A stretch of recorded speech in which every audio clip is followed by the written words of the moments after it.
Amongst politicians, it is not uncommon for them to develop an ego. They refuse to acknowledge anything that lowers their opinion of themselves, as well as being incapable of admitting fault or responsibility for their actions and policies.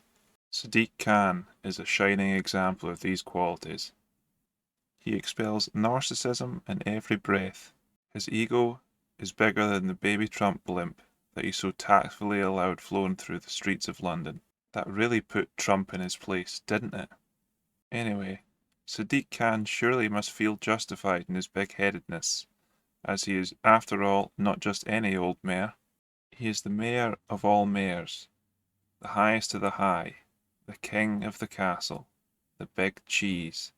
He is the mayor of London, a paradise of harmony and beauty, a utopia, if you will, where crime does not exist and every citizen is equal under his benevolent leadership, a triumphant achievement of what progressive lawmaking can do to a city. Sadly, only in the mind of someone as unhinged as the great Khan himself does this place exist. In reality, the great experiment of diversity and inclusion mixed with lax law enforcement has failed.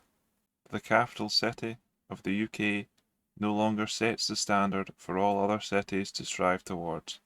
Instead, it can be used as a warning alarm to try and change the course of all Western cities. Sadiq Khan, although not solely to blame, does bear his fair share. Under his tenure as the current Mayor of London, crime rates have increased dramatically, although if you ask him, he will deny this. To what extent then is it a matter of personal regret to you that London is less safe than when you took the job? And you responded, oh, it's not less safe, that's the first thing. So I had a look at the Metropolitan Police's statistics. And in 2015-16, for example, there were 21,361 robberies recorded. Last year there were 35,216, which is an increase of 65%. In that light, Mr. Mayor, do you think the state in London is not less safe than when you took over was an honest thing to say? I do, and you do? Pick it. That's extraordinary. I'm very happy to have a discussion on what the definition of robbery is, actually. So another statistic for you then, which is a Metropolitan Police statistic. In 2015-16, there were 9,704 recorded knife crimes, and last year there were 15,003, which is an increase of 55%. Do you think that stating that London is not less safe than when you took over was an honest thing to say?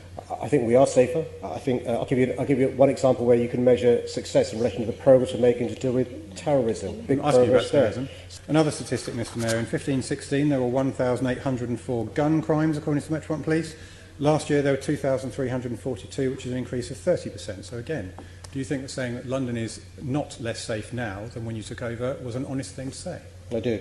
You do. So gun crime is up, robbery is up, knife crime is up, rape is up, taking motor vehicle offences is up, residential burglary is up, knife crime with injury is up, knife crime with injury and robbery is up, and you think, honestly, that London is more safe now than when you took over as Mayor of London? I do.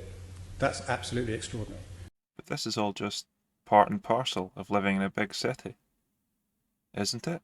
His current endeavours, with the ultra-low emission zones, have done nothing but rob hard-working families of more of their money, and the whole concept is so flawed it can be picked apart by a child. I could stand here and say more or less what other people are going to say about the effect of these 15-minute neighbourhoods, soon to become digital ID facial recognition zones. Let's say my friend lives in Zone 3 and I'm in Zone 1. If, for example, I went to my friend's house in Zone 3, my parents normally come and pick me up in their car. It only takes 10 minutes. So does that mean that they would have to go round the ring road and back into town again? If my mum or dad had to drive round the ring road, it would take 30 minutes, causing much more pollution and leaving a much bigger carbon footprint. They will say, you can walk home. Would that be safe for me to walk home? Me as a 12-year-old walking home in the dark alone. Is that really going to be safe? Then they will say, oh, don't worry about that. We've already thought of that. You'll be safe. We will have 1,000 cameras on the streets following you and tracking you all the way home. Oh, just remember, it's for your safety. And this is even before mentioning the hypocrisy of the vehicle convoy that accompanies him every time he goes anywhere, including walking his dog. Khan's overinflated image of his own importance leads him to have opinions on subjects that he has no authority over. For example, he wanted to stop the 45th President of the United States, Donald Trump, from having a diplomatic visit to the UK. How democratic of him. His latest attempt to distract from the destruction of one of the most famous cities in the world is to offer every school child in London free school meals. His given reason? To help out families in the cost of living crisis. Yet I can't seem to understand the logic of this, whilst imposing a completely pointless green tax on Londoners at the same time. When all is said and done, Sadiq Khan is just another out-of-touch politician that cares nothing for the common man and is only interested in forcing his agenda down our throats. I genuinely cannot understand how terrible the political situation in the UK has become. It disgusts me.